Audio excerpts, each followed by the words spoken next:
A moda vive de vai e vem, mas será que tem alguma peça que deveria desaparecer do universo fashion?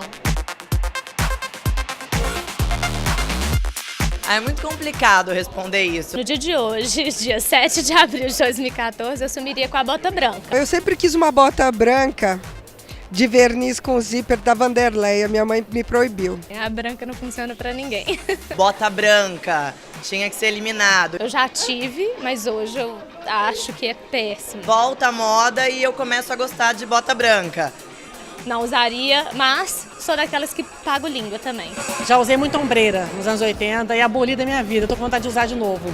Bom, eu acho que tem que sumir da moda é o tule, né? A gente já não aguenta mais ver tanto de peças, é tule bordado, é tule no decote e eu acho assim, que já deu o que tinha que dar. Sabe que eu tive uma fase que eu não usava muito preto? Não gostava muito de preto e de repente meu guarda-roupa todo se transformou em roupas pretas.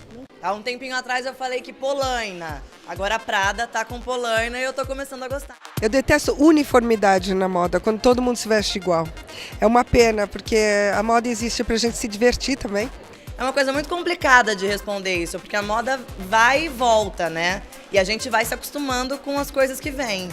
Lógico que a gente entra na tendência e que é normal um pouco de copiar de alguém que você gosta, mas encontrar o seu estilo é uma das maiores felicidades do mundo. Então, brinquem com a moda. Porque eu acho que a moda é isso, você não pode abolir nunca nada. E se você for conservadora como eu sou, você vai ter uma moda vintage do seu próprio guarda-roupa. Nunca diga nunca. Nunca, em nada na vida eu acho.